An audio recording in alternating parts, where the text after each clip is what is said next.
ప్రతి జీవికి కూడా ప్రసాదాన్ని డిస్ట్రిబ్యూట్ చేస్తారు. కాబట్టి గోవర్ధన పర్వతం రోజు ఏం చేస్తారు, గోవర్ధన పూజ చేసి తర్వాత గో పూజ చేసి ఆ యొక్క గోవర్ధన చుట్టూ ప్రదక్షిణ 23 కిలోమీటర్లు ఉంది ఇప్పుడు, అంతకుముందు ఇంకా ఎక్కువ ఉండేది అనమాట.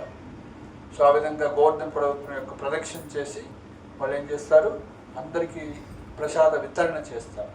సో ఈ విధంగా గోవర్ధన పర్వతం పూజ చేసినటువంటి రోజు. సో తర్వాత ఈ సంఘటన జరిగిన తర్వాత ఇంద్రుడు కోపం వస్తుంది అనమాట. అరే ఒక చిన్న బాలుడు చెప్పిండి అనేసి నా పూజ బంద్ చేసి సో ఇట్లా చేస్తారు, ఒక రాయిని పూజిస్తారా, అది కూడా సో కనీసం నాది చేసి చేసుకున్నారు లేదా రెండు చేస్తే బాగుండేది, సో అది కూడా ఇట్లా చేసిండు అనేసి ఇంద్రుడికి కోపం వచ్చి ఏం చేస్తుడు, ఒక ప్రళయం వచ్చినప్పుడు ఏ విధంగా కుంభవృష్టి వస్తుందో సంవర్తక అన్నటువంటి వర్షం, అంటే పిడుగుల రూపంలో వచ్చేటువంటి వర్షం, అది కూడా పిడుగులు అంటే ఇక స్తంభాల్లాగా పడిపోతుంది, అలాంటి భయంకరమైన సంవర్తక అనేటువంటి వాళ్ళని పిలిచి సో మీరు వెళ్ళి బృందావనంలో వాళ్ళందరినీ కూడా చంపి ఈ విధంగా వర్షం రావాలి, ఈ విధంగా నాశనం అయిపోవాలి. ఎందుకు స్వామి అంటే, సరే నేను చెప్తున్నా, ఆర్డర్ ఇస్తున్నా, మీరు పోయి అంత ధ్వంసం చేసేయాలి బృందావనం మొత్తం. సరే ఇంకా తప్పదుగా మీరు మాస్టర్ గారు చెప్పిందని వాళ్ళు సో వస్తే 7 రోజులు అప్పుడు కృష్ణుడు అంత అయిపోయింది, గోవర్ధన పూజ అయిపోయింది, తర్వాత అప్పుడు వీళ్ళకి ఆపదలు వచ్చినాయి అన్నమాట. సో ఆ వర్షం వచ్చేసరికి కుండపోతగా ఏం చేస్తారు, ఏ కష్టం వచ్చినా కూడా బృందావన వాసులు ఎవరిని అడుగుతారు, కృష్ణ కృష్ణ మహాబాహో రక్ష అన్నప్పుడు సో కృష్ణుడు ఏం చేస్తారు, మీరేం పర్వాలేదు మీకు, మీరందరూ రండి ఇక్కడికి అనేసి సో గోవర్ధన పర్వతాన్ని మొత్తం ఆ యొక్క ఇలా తీసేసి మొత్తం ఒక చిటికిన ఎలుమీని లేపేసి ఇలా పైన ఎత్తి పట్టుకుంటాడు.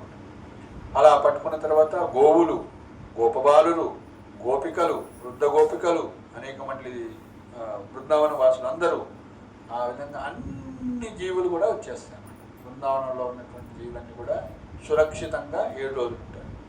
సో అయితే ఈ లీల చేయటానికి కారణం ఏంటంటే, కృష్ణుడు రోజు గోవు దూడల్ని 5 సంవత్సరాల వరకు గోవు దూడల్ని, తర్వాత 5 సంవత్సరాల నుంచి 6 సంవత్సరాలు వస్తుంది సో గోవులను తీసుకెళ్తుండేవాడు అనమాట. గోపాష్టమి వస్తుంది మనకి. ఆ గోపాష్టమి రోజు కృష్ణుడు పిటిషన్ వేసిండు, నాన్న నేను పెద్దవాడిని అయ్యాను, ఇప్పుడు నేను ఆవులు తీసుకెళ్తాను. నువ్వు పెద్దవాడు కావటమేంటి, నువ్వు ఆవులు తీసుకుంటాను, చిన్నపిల్లాడు.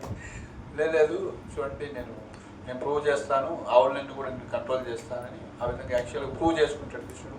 పిలిస్తే అన్ని ఆవులు వస్తున్నాయి, చెప్పిన మాట వింటున్నాయి, ఓ నువ్వు కరెక్ట్గా మెయింటైన్ చేస్తున్నావు కాబట్టి నో ప్రాబ్లం తీసుకెళ్ళని.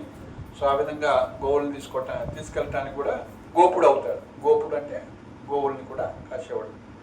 సో 7 సంవత్సరాలు. సో ఆ విధంగా రోజు తీసుకెళ్తున్నారు. సో యశోదమాత పొద్దున్నే 8 గంటలకి గోవులను తీసుకెళ్తున్నారు, సాయంత్రము 5 గంటలకు వచ్చేస్తున్నారు. సాయంత్రం 5 గంటల నుంచి తెల్లవారు 8 గంటలు, 12 గంటలు, తర్వాత 8 గంటల వరకు. ఎన్ని గంటలు మొత్తం? 12, 5, 12, 3 ఎన్ని 15 గంటలు యశోదమాత మంచి కృష్ణుని చూసుకుంటుంది, లాలిస్తుంది, పాలిస్తుంది, ఆనందంగా ఉంది. సో కానీ గోపబాలుడికి ఎన్ని గంటలు దొరుకుతుంది రోజు వాళ్ళ యొక్క సాంగత్యం, కృష్ణుడి సాంగత్యం? 7-8 గంటలు అనమాట. ఓకే, 8 గంటలు పోతే 12 గంటల వరకు అంటే అన్ని 4 గంటలు, 4 + 5 9 గంటలు దొరుకుతుంది. సో గోపబాలుడికి కృష్ణుడి యొక్క సాంగత్యం దొరుకుతుంది, ఆనందిస్తున్నారు. కానీ యశోదమాత ఆనందిస్తుంది. కానీ బృందావనంలో వాసులందరికీ పాపం వృద్ధ మహిళలు ఏదో చెప్పి మా ఇంట్లో దొంగతనం చేసిందని వచ్చి కంప్లైంట్ చూసి కృష్ణుని చూడటానికి వస్తుండేవాళ్ళు. సో ఆ విధంగా వాళ్ళకు కూడా దర్శనం అవుతుంది. కానీ చిన్న గోపికలకి పాపం కృష్ణుడు రోజు పోతున్నాడు వస్తున్నాడు, కానీ వాళ్ళకి అసోసియేషన్ లేదు. పాపం వాళ్ళు కృష్ణుడు పోతుంటే వాళ్ళ ఇళ్ళ ఎక్కి చూస్తున్నారు గోడలు. సో కాబట్టి కృష్ణుడు అందరికీ సాంగత్యం ఇవ్వాలని ఏం చేసిండు, ఈ గోవర్ధన పర్వతాన్ని నుంచి 7 రోజులు గోపికలు, గోపబాలురు, ఆవులు అందరూ కూడా. సో కాబట్టి 24/7. సో 24 గంటలు 7 రోజులు కృష్ణుడు అందరికీ సాంగత్యం ఇస్తాడు. సో ఇది మెయిన్ పర్పస్ కృష్ణుడు అందరికీ సాంగత్యం ఇవ్వాలని. సో ఆ విధంగా యొక్క గోవర్ధన పర్వతాన్ని లీల అనేది జరుగుతుంది అన్నమాట 7 రోజులు. సో బ్రజవాసులందరూ కూడా ఆనందంగా ఉంటారు, వాళ్ళకి ఎలాంటి ఆకలి దప్పికలు లేకుండా సో అలా ఉంటారన్నమాట. సో 7 రోజులు పాపం కృష్ణుడు ఏం తినలేదు కాబట్టి అందరూ కూడా ఏం చేస్తారు, 7 రోజులు తిండి ఒకసారి పెట్టాలని రోజు కృష్ణుడికి 8 సార్లు తింటాడు అనమాట. పొద్దున బాలభోగు, తర్వాత ఇంకేంటి నైవేద్యం 9 గంటలకు, మళ్ళీ నెక్స్ట్ రాజభోగు 12 గంటలకి, తర్వాత మళ్ళీ 4 గంటలకి, తర్వాత 7 గంటలకి మళ్ళీ శయనభోగు పడుకుంటారు. ఆ విధంగా రోజుకి 8 సార్లు ఇస్తారు. ఇస్కాన్లో 8 సార్లు నైవేద్యం పెట్టారు. సో 8 × 7 రోజులు ఎన్ని 56 సార్లు. సో కాబట్టి చెప్పను భోగ్. ఇప్పుడు ఈరోజు ఏం చేయాలి, కృష్ణుడికి 56 ఐటమ్స్ తెచ్చి పెట్టారు. అందుకే చెప్పను భోగ్ అన్న కాన్సెప్ట్ వస్తుంది అనమాట. 56 ఐటమ్స్ తయారు చేసి పెడతారు అనమాట. మేజర్ ఫెస్టివల్స్ అన్నింటిలో జగన్నాథ్ లీలలో కానీ గోవర్ధన్ లీలలో కానీ ఈ విధంగా 56 ఐటమ్స్ తయారు చేసి కృష్ణుడు పెడతారు అనమాట. సో కాబట్టి ఈ విధంగా గోవర్ధన్ పర్వత లీల అనేది జరుగుతుంది. సో బృందావన వాసులందరూ కూడా కృష్ణుడు కూడా చెప్తారు అనమాట. ఎవరైతే ఈ కథను విని ముఖ్యంగా గోవర్ధన్ పర్వతాన్ని పూజిస్తారో వాళ్ళ యొక్క అన్ని కోరికలు తీరుతాయని చెప్తూ, సో ఎవరైతే పూజించారో వాళ్ళకి గోవర్ధన్ మీద అన్ని పాములు ఉంటే వచ్చి కలిసి వాళ్ళు చచ్చిపోతారని కృష్ణుడు చెప్పిస్తారు. సో కాబట్టి గోవర్ధన్ పర్వతాన్ని ఖచ్చితంగా పూజించాలి, ఆదరించాలని చెప్తారు. సో ఈ విధంగా గోవర్ధన పర్వతం అనేది ఈలో అంటే భగవంతుడి యొక్క ఐశ్వర్యాన్ని ప్రదర్శన చేసినటువంటి లీల. సో అదేవిధంగా బృందావన వాసులందరూ కూడా సాంగత్యాన్ని ఇచ్చినటువంటి లీల. సో కాబట్టి మనం బృందావనం వెళ్తే ఏం చేయాలి, గోవర్ధన ప్రదక్షిణ చేస్తారన్నమాట. 23 కిలోమీటర్లు ఉంటుంది. సో సాధారణంగా మనం యాక్టివ్గా అంటే హెల్తీగా ఉంటే 5 గంటల్లో చేయొచ్చు. సో కానీ ఇప్పుడు మనం గ్రూప్గా పోయాను, ఎక్కువ మంది పోయాను అనుకోండి, 8 గంటలు పడుతుంది, 8-9 గంటలు. అంటే అందరినీ కలుపుకొని పోవాలి కదా. సో ఎవరితో మాట్లాడుకుంటే రోజు జపం చేసుకుంటూ పోతే 4 గంటల్లో చేసేవాళ్ళు కూడా ఉన్నారు. అట్లా బృందావనం యొక్క గోవర్ధన పరిక్రమ రోజుకి 3 సార్లు చేసేవాళ్ళు కూడా ఉన్నారు, 2 సార్లు చేసేవాళ్ళు ఉన్నారు, రోజుకి 1 సారి చేసేవాళ్ళు ఉన్నారు. మనమైతే సంవత్సరానికి 1 సారి. కొంతమంది అయితే పాపం జీవితం ఇంకా చేశారా, మీరు వెళ్ళారా, దర్శనం చేసుకోవాలి. మానవ జన్మ వచ్చిన తర్వాత మనం గిరి గోవర్ధన దర్శనం చేసుకోవాలి. సో గిరి గోవర్ధన్ టాప్ మోస్ట్ అనమాట. భక్తిలో కృష్ణ భక్తుల్లో గొప్పవాళ్ళు 3 ఉంటారనమాట. హరిదాసులు అంటారు, బుద్ధవుడిని హరిదాసుడు అంటారు, యుధిష్ఠిర్ మహారాజు పాండవుల్లో పెద్దవాడు, ధర్మరాజును కూడా హరిదాసుడు అంటారు. అట్లనే గోవర్ధను, మరి గోవర్ధన హరియా హరిదాసుడా చెప్పండి? ఆయన భగవంతుడా, భగవంతుడి యొక్క భక్తుడా? హరిదాస హరియా? హరిదాస్ కదా. సో ఆయన 2 అన్నమాట. ఏ విధంగా అయితే చైతన్య మహాప్రభు భగవంతుడా భక్తుడా అంటే ఆయన భగవంతుడే కానీ భక్తుడు రూపంలో వచ్చారు. అట్లనే రామానుచార్య భగవంతుడా భక్తుడా? రామానుచార్య భక్తుడు, ఆయన సాక్షాత్తు బలరాముడే అన్నమాట. సాక్షాత్తు లక్ష్మణుడే, భగవంతుడి యొక్క అవతారం, విష్ణు అవతారం సాక్షాత్తు. సో ఆ విధంగా మనకి ఆయన సాక్షాత్తు కృష్ణుడే కానీ కృష్ణ భక్తుడుగా కూడా ఉంటాడు. అంటే కృష్ణ భక్తుడు అంటే కృష్ణుడికి అన్ని ఏర్పాట్లు చేసేది ఆయనే కదా. గోవర్ధన రాధాకృష్ణుల యొక్క నీళ్ళకన్నిటి కూడా ఆధారం గోవర్ధన పర్వతం అన్నమాట. ఆవులకి మేత, తాగటానికి నీళ్లు, అదేవిధంగా పుష్కలంగా వాళ్ళు ఆడుకోవటానికి అన్ని పండ్లు ఫలాలు అన్నీ కూడా, అనేకమైన కోతులు అవన్నీ కూడా జీవరాశులు అన్నిటి కూడా ఆశ్రమిస్తుంది. సో కాబట్టి అదేవిధంగా సాధువులందరూ కూడా గోవర్ధన పర్వతం ఆశ్రమిస్తుంది. సో కాబట్టి మనం కృష్ణుడి యొక్క లీలల్లోకి ఎంటర్ కావాలంటే, బృందావనంలోకి ఎంటర్ కావాలంటే, నిజ లీలల్లో ఎంటర్ కావాలంటే ఏం కావాలి? గిరి గోవర్ధన పూజిస్తే ఆయన యొక్క బ్లెస్సింగ్. అంటే కృష్ణ లీలల్లో మనం రోజు తులసి పూజ చేసేటప్పుడు కోరుకుంటాం అన్నమాట. తులసి పూజ రోజు ఏం చేస్తారు, ఇస్కాన్లో పొద్దున్నే అదేవిధంగా సాయంత్రం కూడా చేసి ప్రదక్షిణ చేసుకొని అందులో పాట ఉంటుందని పాడుకుంటారు అన్నమాట. సో ఎయ్యి నివేదన ధరు సఖీరను గత గౌరవ. నా యొక్క కోరిక ఏంటంటే బృందావన వాసులైనటువంటి గోపికల యొక్క సఖులు అంటారు, వాళ్ళ యొక్క అనుగత కరో, వాళ్ళ యొక్క మార్గదర్శకత్వంలో మనం సేవ చేయడానికి మమ్మల్ని తీసుకోండి అని మనం ప్రార్థన చేస్తాం అన్నమాట. సో కాబట్టి బృందావనంలోకి మనం ఎంటర్ కావాలంటే, అంటే నిత్యలీలలోకి ఎంటర్ కావాలంటే పర్మిషన్ ఎవరిది కావాలంట? గోవర్ధన్. అట్లనే 5 ఇస్తారు పర్మిషన్, ఒక్కరే కాదు. రెండోది మన గురువుని మనం ప్రార్థించినా కూడా గురువు యొక్క కృప వల్ల కూడా మనం నిత్యలీలలో భగవంతుడి యొక్క నిత్యలీలలో ఎంటర్ కావచ్చు. రెండోది గోవర్ధన్. మూడోది తులసి మాత. కాబట్టి ఎవరైతే తులసి పరమ భక్తురాలన్నమాట. సో ఆమె పేరు బృందాదేవి.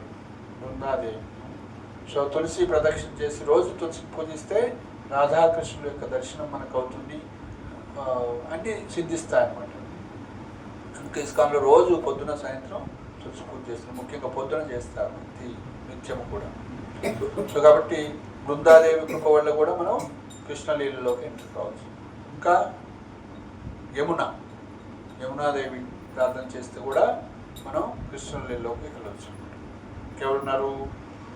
సో గోవర్ధన్, తులసి, గిరిరాజ్, యమున ఒక్కరున్నారు. సో ఈ విధంగా గురువు అని చెప్పామా, గురువు. సో ఈ విధంగా మనం వీళ్ళ యొక్క కృప వల్ల మనం భగవంతుడి యొక్క నిత్యలీలలోకి ఎంటర్ కావచ్చు. సో కాబట్టి మనం భగవంతుణ్ణి ప్రార్థించే ముందు వీళ్ళ యొక్క కృప అనేది ముఖ్యం. కాబట్టి ఇస్కాన్లో మనం ఏం చేస్తాం, గురువు యొక్క మంత్రాన్ని చెప్పినాం కదా. జయ శ్రీకృష్ణ చెప్పండి. జయ శ్రీకృష్ణ చైతన్య ప్రభు నిత్యానంద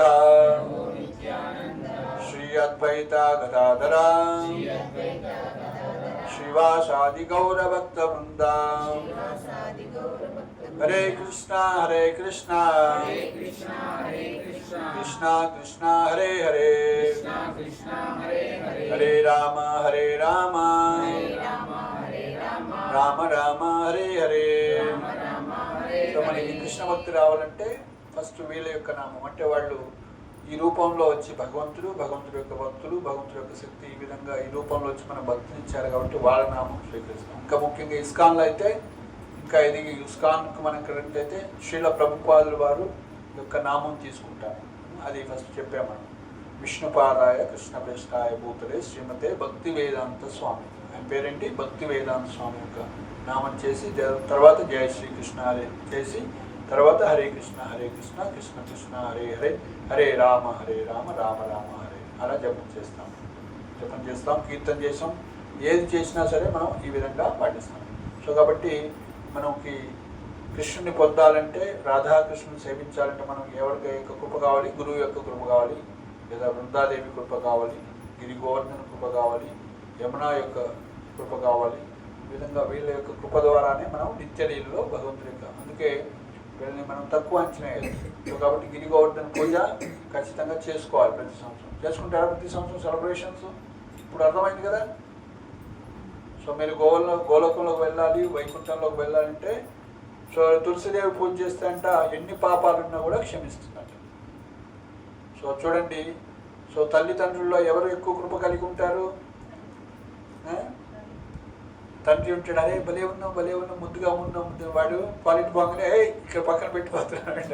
అప్పుడు ఏం చేస్తామమ్మా, క్లీన్ చేసి వాడిని తయారు చేసి మంచిగా చేసి మళ్ళీ పౌడర్ వేసి భలే ఉన్నాం. సో అట్లనే మనం చేసేటువంటి కామక్రోధ మదమోహ మాత్సర్య యొక్క అన్నీ కూడా హర్షడ్ భారగాలు అన్నీ కూడా బృందాదేవి ఏం చేస్తుంది, రోజు ప్రదక్షిణ చేసి ఆమె నీళ్లు పోసి సేవ చేస్తుంటే ఏమవుతుంది, ఆమె యొక్క కృప వల్ల మన హృదయం అనేది పవిత్రమవుతుంది. సో కాబట్టి రాధాకృష్ణులో రాధారాణి ఎక్కువ కృప చూపిస్తుంది. అట్లనే బృందాదేవి కూడా మనకి తల్లి లాంటిది అనమాట. ఆ విధంగా మన యొక్క పాపాలని, సమస్త పాపాలని హరిస్తుంది. అందుకే ప్రదక్షిణ చేసేటప్పుడు పొద్దున్నే చదువుతాం, యాని కానిచ పాపాన్ని బ్రహ్మహత్యాది కానిచ తాని ప్రణశ్యంతి ప్రదక్షిణ పదే. ఆ యొక్క ప్రదక్షిణ చేస్తే అంటే బ్రహ్మహత్యాది కానిచ, బ్రహ్మహత్య లాంటి అంటే బ్రాహ్మణులు చంపితే బ్రహ్మహత్య అవుతుందట. సో అలాంటి మహాపాపాలు కూడా పోతాయి అని చెప్తారు. సో అలాంటి మనం నేను పోతాయి తులక్షణ, ఈరోజు బ్రాహ్మణుని చంపేసి రేపు తులక్షణ చేస్తా అంటే పోదన్నమాట. అంటే ఉద్దేశపూర్వకంగా చేస్తే కాదు, బై మిస్టేక్ ఏదైనా జరిగితే అలాంటి పాపాలు కూడా పోతాయి. అట్లనే హరినామం చేస్తే ఎలాంటి పాపాలన్నీ కూడా నశించిపోతాయట. సో ఒక గది నిండా పత్తి ఉందనుకోండి, ఒక అగ్గిపుల్లు వేస్తే ఏమవుతుంది? జీరో. అట్లనే అనంత కోటి జన్మలుగా చేసిన పాపరాశి అంతా కూడా, ఎంత పాపం ఉన్నా కూడా ఒక్క హరి అని ఒక్క నామం చేస్తేనే పోతుంది. సో కాబట్టి నేనేదో తప్పు చేస్తాను, మళ్ళీ పాపం చేస్తాను, మళ్ళీ రేపు హరే కృష్ణ అంటానంటే కుదరదు అనమాట. అట్లా ఇంటెన్షనల్గా చేయకూడదు అనమాట. సో కాబట్టి ఇప్పటి వరకు మనం అజ్ఞానంలో ఏదైనా పాపాలు చేస్తున్నట్లయితే అన్నీ కూడా నాశనం అవుతుంది. సో కాబట్టి ఇప్పటి నుంచి ఆ పాపాలు చేయకూడదు. ఏంటి 4 పాపాలు ఉంటాయి? ధర్మానికి విరుద్ధంగా 4 పాప పనులు ఇస్కానికి వచ్చినాక చేయొద్దు అంటాం. ధర్మానికి 4 ఎన్ని పాదాలు ఉంటాయి? ధర్మానికి ఏంటి పాదాలు? కొత్త వారు చెప్పండి, ఒకటి చెప్పండి. మాతాజీ చేతులు చెప్పారు. ఏంటి ఒక పాదం చెప్పండి. ధర్మానికి ఉన్న 4 పాదాలు ఒక పాదం పేరు చెప్పండి. ఏం పేరు? మీ పేరు? భాగ్యలక్ష్మి. అబ్బో, మంచి పేరు. ఓకే. సో మీకు ఎవరికైనా మంచి భాగ్యం కావాలంటే భాగ్యలక్ష్మి మాతాజీ ప్రార్థన చేయండి. భాగ్యం అనేది మంచిగా అవుతుంది. చెప్పండి, ధర్మానికి 4 పాదాలు ఉంటాయి. ఏంటి తెలుసా? ఓకే, ఎవరికైనా తెలుసా? ఓకే, మీకు లాస్ట్కి ఇస్తాం ఛాన్స్ కొద్దిగా. ఓకే, ఆల్రెడీ చెప్పారు కానీ రాంగ్ అది. ఓకే, ఇంకా కొత్త వాళ్ళకి ఛాన్స్. ధర్మానికి 4 పాదాలు ఏంటంటే చెప్పండి. సత్యం, దయ, తపస్సు, శౌచం. సత్యం, దయ, తపస్సు, శౌచం. సో ధర్మార్థ కామోక్షాలని చతుర్విధ పురుషార్థాలు అంటారు. సో ధర్మానికి 4 పాదాలు. ధర్మో రక్షిత రక్షిత, తిరుపతి పోయినప్పుడు రాస్తారు కదా, ధర్మో రక్షిత రక్షిత అని రాస్తారు. ఏంటో ధర్మం అంటే ఏంటో మనకు తెలియకుంటే ఏం పాటిస్తాం. సో కాబట్టి ధర్మాన్ని పాటించడం అంటే ఈ సత్యము, దయ, తపస్సు, శౌచం అనే 4 నియమాలు పాటించాలి. మరి సత్యాన్ని పాటించాలంటే ఏం చేయాలి? సత్యమే పలకాలి, అంతే, సింపుల్. అంటే అబద్ధాలు ఆడకూడదు, అంటే జూదం ఆడకూడదు అని అర్థం. పేకాట ఆడుతున్నాం, గుర్రపద్యాలు ఇట్లాంటి బెట్టింగ్స్ చేస్తున్నామంటే అన్నీ కూడా అబద్ధాలు, మనం ఇనుక్కుపోతాం. సో కాబట్టి అలాంటి వాటి జోలికి పోవు. సో కాబట్టి అబద్ధాలు ఆడకూడదు. సత్యాన్ని పాటించడం అంటే జూదం ఆడకపోవడం. ఓకే. సో దయ చూపించడం అంటే ఏంటి? అందరికి దయ చూపించడం అంటే ఏం చేయాలి? ఇతరులని హింసించకూడదు. క్షమ, దయా, క్షమ. సో ఇతరుల మీద మనం దయ చూపించాలంటే వాళ్ళని చంపకూడదు, అంతేనా కదా? అనవసరంగా వీడు ఎందుకు పనికిరాడని కొడతారా? ఇప్పుడు ఇంట్లో పిల్లవాడు, నా 3 పిల్లలు ఉన్నారనుకోండి, ఒకరికి ఏదో పాపం ఆరోగ్యం బాగలేక పని చేయలేరు అనుకోండి, వీడేందుకు పని చేయట్లేదని 2 అన్నలు కలిసి వాడిని సాగొట్టింది అనుకోండి, తండ్రి సంతోషపడతారా? సో కాబట్టి ఎవరికి ఉన్నటువంటి శక్తి మేరకు వాళ్ళు జీవిస్తూ ఉంటారు. కాబట్టి ఇతరులను చంపే అధికారం మనకు లేదు. కాబట్టి నేను నిన్ను కోసుకొని తింటా అంటే ఊరుకుంటారా? సో మరి ఇప్పుడు మాంసాహారం తినకూడదు. దయ అంటే ఏంటి? మాంసాహారం తినకూడదు. మాంసాహారం తినమంటే దయ అనే ప్రిన్సిపల్ వైలేట్ చేస్తున్నాం. మానవ జన్మ వచ్చిన తర్వాత మాంసాహారం తినకూడదు, అది పాప పని. జూదం ఆడటము పాప పని, మాంసం తినటం కూడా పాపం అన్నమాట. సత్యం, దయ. తపస్సు చేయటం అంటే ఏంటి? తపస్సు చేయటం అంటే యాక్సెప్టింగ్ ఇన్కన్వీనియన్స్ వాలంటరీ. ఇప్పుడు మీరు ఇంటికి వస్తున్నారంటే తపస్సు చేసినట్లే కదా. సినిమా సీరియల్స్ అన్నీ వదిలిపెట్టుకొని వచ్చినా లేదు, తపస్సు చేయడం. రోజు సీరియల్స్ అన్ని మిస్ అయిపోతున్నాయి. ఏదో ఉంటాయి, ఏదో క్యావిగేషన్ ఉంటుంది కదా మనకి. సినిమాలే కావచ్చు, సీరియల్స్ కావచ్చు, ఇంకోటి. సో అలాంటి భౌతిక విషయాలన్నీ కూడా వదిలిపెట్టుకొని రావడం గ్రేట్. తపస్సు అంటే ఏంటంటే, ఇప్పుడు ఏకాదశి వచ్చింది అనుకోండి, ఏకాదశి రోజు ఏం చేస్తామంటే ఇస్కాన్లో, సో మనం తిట్టలేక కాదు, ఆడ ఏంటంటే ఆ రోజు ఉపవాసం ఉండాలి అని ఒక వ్రతం అనమాట. అంటే అంటే నియర్, వాసం అంటే భగవంతుడి హరికి దగ్గరగా ఉండటానికి ఉపవాసము అంటాం. అంటే హరికి దగ్గరగా ఉండటం అంటే ముఖ్యంగా ఏకాదశి రోజు ఏం చేయకూడదు అంటే అన్నం తినకూడదు, ముఖ్యంగా గింజలు తినకూడదు. ఆ గింజల్లోకి పాప పురుషుడు ఎంటర్ అవుతాడు. కాబట్టి ఏకాదశి రోజు ఏం చేస్తాం, మన భక్తులందరూ అన్నాన్ని తినరు. అన్నము అంటే రైసు, గోధుమలు, ఏదైనా గింజలు అంటే తెలుసు కదా. సో ఆ గింజలతో వండింది ఏది కూడా తినమని. అందుకే మనం అన్నం తినకుండా, గింజలతో చేసింది తినకుండా ఆ రోజు ఏం తింటారు? యాక్చువల్గా నిర్జలు ఉండాలి, ఏమి తినకూడదు, ఏం తాగకూడదు. సరే, నిర్జలు ఉండలేని వాళ్ళు సజల్, యాక్సెప్టెడ్, వాటర్ తీసుకోవచ్చు, ఫ్రూట్స్ జ్యూస్ కూడా తీసుకోవచ్చు, సజల్. సో మరి ఇంకా నాకు కొద్దిగా ఎనర్జీ కావాలి, నేను స్కూల్కి పోవాలి, కాలేజీకి పోవాలి, డ్రైవింగ్ చేయాలంటే ఎనర్జీ కావాలి కాబట్టి సఫల్, ఫ్రూట్స్ తీసుకోవచ్చు, పండ్లు అయినా తీసుకోవచ్చు, నీళ్ళు అయినా తాగొచ్చు, జ్యూస్లు అయినా తాగొచ్చు, పండ్లు కూడా తీసుకోవచ్చు. అయ్యాక నాకు ఎనర్జీ కావాలంటే కొంచెం ఏదైనా వండుకొని తినేదంటే సగ్గు బియ్యం లాంటివి తీసుకోవచ్చు, పల్లీలు లాంటివి తీసుకోవచ్చు, అది గింజ కిందకి రాదు. దన్సుగడ్డలు ఉంటాయి కదా, దన్సుగడ్డ, అది గింజ కిందకి రాదు. ఆలుగడ్డలు, ఏ వెజిటేబుల్స్ అయినా తీసుకోవచ్చు. ఏ వెజిటేబుల్స్, ఏ కూరగాయలు, ఏ పండ్లు అయినా, పాలు, పెరుగు, నెయ్యి, ఇవన్నీ కూడా తీసుకోవచ్చు. డ్రై ఫ్రూట్స్ చాలా ఉన్నాయి, ఇవన్నీ తినచ్చు, కానీ గింజలు తినకూడదు. ఓకే, ఫ్రూట్స్ తినచ్చు, డ్రై ఫ్రూట్స్ కానీ. ఎందుకు తినకూడదు? అందులోకి పాప పురుషుడు ఎంటర్ అవుతాడు. ఏకాదశి మహత్యం చదివితే మీకు తెలుస్తుంది. సో అట్లా మనకి రీసెంట్గా జపాన్లో ఒకటి కనుక్కున్నాడు, ఎవరైతే 15 డేస్కి ఒకసారి పూర్తి ఉపవాసం ఉంటారో వాళ్ళకి క్యాన్సర్ ఉన్నా కూడా అది తినేస్తుంది, క్లియర్ అయిపోతుంది. ఆ సెల్స్ని అవి తినేసి క్యాన్సర్ కూడా పోతుంది. సో అలా కనుక్కున్నందుకు నోబెల్ బహుమతి ఇచ్చారు జపాన్ వాళ్ళ వ్యక్తి. సో మనకి అది మన సాంప్రదాయంలో అది ఉంది. 15 రోజులకు ఒకసారి ఏమొస్తుంది? ఏకాదశి వస్తుంది. సో కాబట్టి మీరు నిజ్జలుంటే ఏమవుతుందంట, మన శరీరం అంతా ప్యూరిఫై అవుతుంది. అంటే లివరు ఇవన్నీ కూడా పాపం తింటా ఉంటే ఓకే, అది వర్క్ చేస్తూ ఉండాలి. సో దానికి రెస్ట్ ఇస్తాం. అన్ని ఇంద్రియాలు రెజ్యూమినేట్ అవుతాయి, రెస్ట్ ఇస్తాం. పాపం డ్రైవర్కి రెస్ట్ ఇవ్వకుండా రోజు 7 రోజులు తిప్పించడం అనుకోండి, పాపం ఆయన కష్టపడినట్టు అట్లా మన ఇంద్రియాలు రెస్ట్ తీసుకుంటాయి అన్నమాట, రిలాక్స్ అయిపోతాయి. సో వాటికి కొత్త తేజస్సు ఎనర్జీ వస్తుంది. మనం కూడా 6 గంటలు పడుకుంటే ఫ్రెష్ అప్ అవుతాం కదా, ఫ్రెష్గా ఉంటుంది. సో అలా సో ఒకటి సత్యము, దయ, తపస్సు. మూడోది తపస్సు అంటే ఏంటంటే ముఖ్యంగా ఇలా వాలంటరీ ఇన్కన్వీనియన్స్ అంటారు. అంటే తాగకూడదు, ముఖ్యంగా ఆల్కహాల్స్ తీసుకోకూడదు. తపస్సు అంటే మత్తు పానీయాలు తీసుకోకూడదు. మత్తు పానీయాలు అంటే తెలుసు కదా ఏంటి?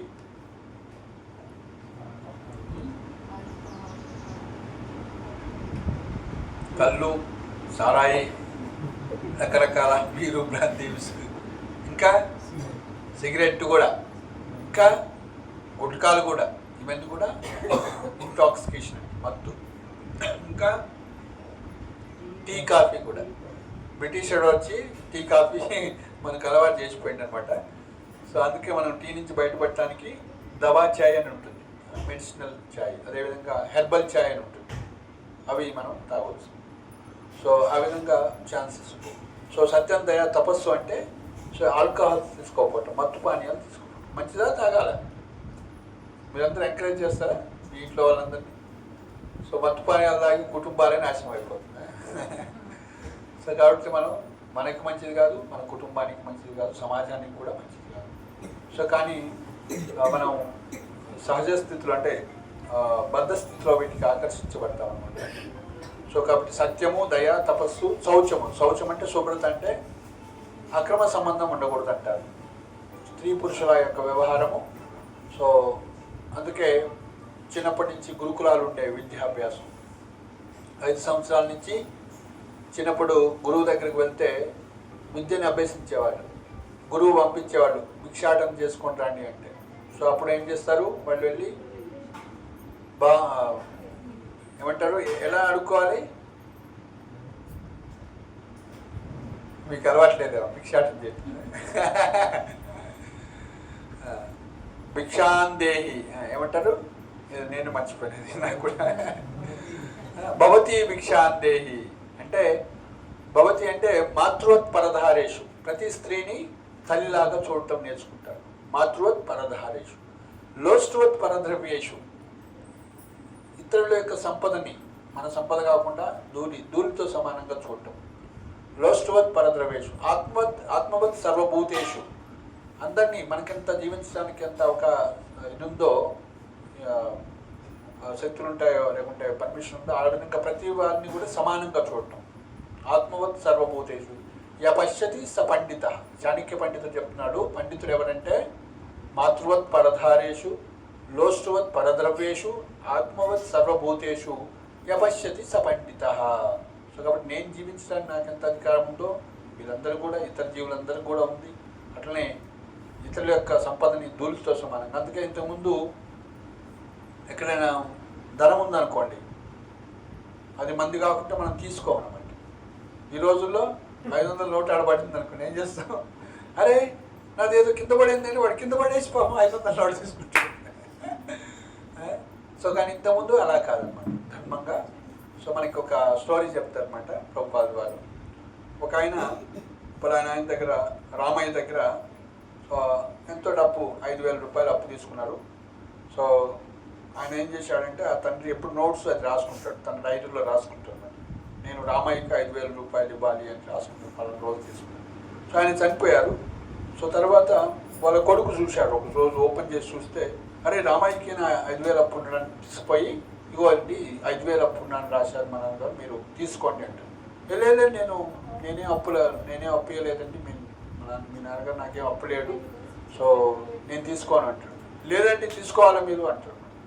సో ఆయన నాకైతే గుర్తులేదు, నేనైతే ఇవ్వలేదు, నాకు సంబంధం లేదు, దయచేసి నాకు ఇవ్వకండి. సో ఇంతకుముందు అలా నీ కర్మ అంటే నాది, ఎవరి సొంత ఆర్జితం, వాళ్ళ సొంత ఆర్జితమే వాళ్ళు అనుభవించేవారు, సుఖమే కావండి దుఃఖమే కాదు. సో కాబట్టి ఇప్పుడు ఆ ధర్మము, నీతి అన్నీ కూడా పోయినాయి, దిగజారుతున్న స్థితి. సో ఇంతకుముందు అలా ఉండేది. శవం మీద 500 వేస్తే మనం తీసుకుంటామా? ఎందుకు? డబ్బే కదా. అమ్మో ఏం కర్మ. అదే కానీ కర్మ కూడా అంత సీక్రెట్ అన్నమాట, మనకు తెలియకుండా వస్తుంది. మనం అనుకుంటాం ఇదేదో మంచిగా. సో కాబట్టి చాలా సటిల్ అనమాట కర్మ అనేది. సో కాబట్టి సో సత్యం, దయ, తపస్సు, శౌచం. సో శౌచం అంటే అక్రమ సంబంధం లేకపోవటం అని చెప్పుకున్నాము. సో స్త్రీ పరపురుషునందరూ కూడా తండ్రితో సమానంగా చూడాలి, పురుషుడు స్త్రీని తల్లితో సమానంగా చూడాలి. ఇదంతా కూడా మనం వైదిక విద్యా విధానంలో నేర్చుకుంటాము. ఇప్పుడు అంత సిస్టమ్ మారిపోయింది. ఎక్కడ అవకాశం దొరికితే అక్కడ భోగించాలి అని ఒక జంతువులాగా ప్రవర్తిస్తూ ఉంటాము. జంతువుకు స్త్రీ, తల్లి, సిస్టర్ ఏముండవు అనమాట, నీతి నియమాలు ఏముండవు అనమాట. సో జంతువుకి మనకి తేడా ఏంటో తెలుసా? జంతువు మనకి తేడా ఏంటో తెలుసా? ఏం చేస్తుంది జంతువు? తింటుంది, ఇంకా పడుకుంటుంది. మనం తింటాము, మనం కూడా పడుకుంటాం.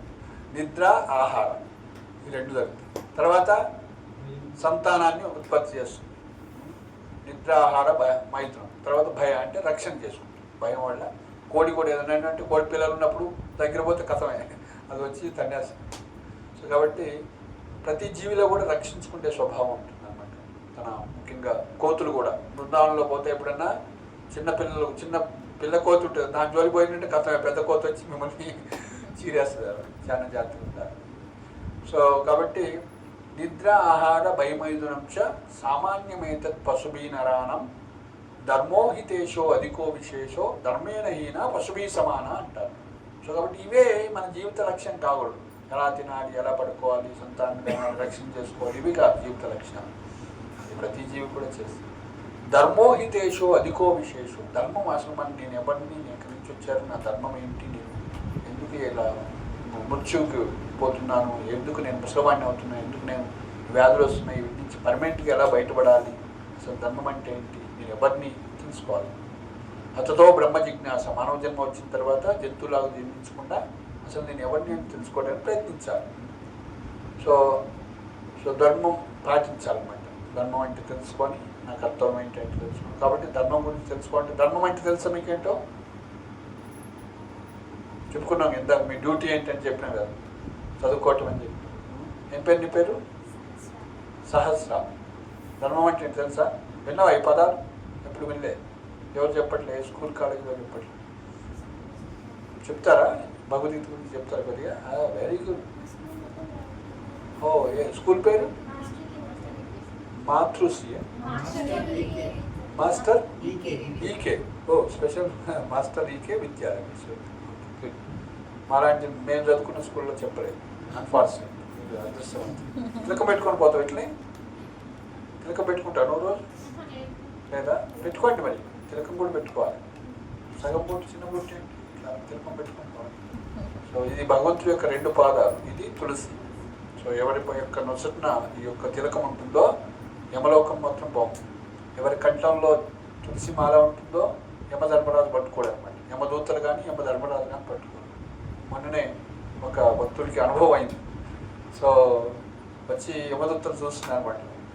మెల్లో కంటి మాల ఉందని వాళ్ళు అట్నే చూసి దూరంగా పోయినారు. సో కాబట్టి కంటి తులసి, ఎవరి మెళ్ళలో కంటి తులసి ఉంటుందో, అదేవిధంగా రోజు బృందావనంలో తెచ్చినటువంటి ధూళి ఉంటుంది కదా, బృందావన రజ అంటారు, బ్రజరజ అంటారు. సో మీ అందరికి ఇస్తాను నేను.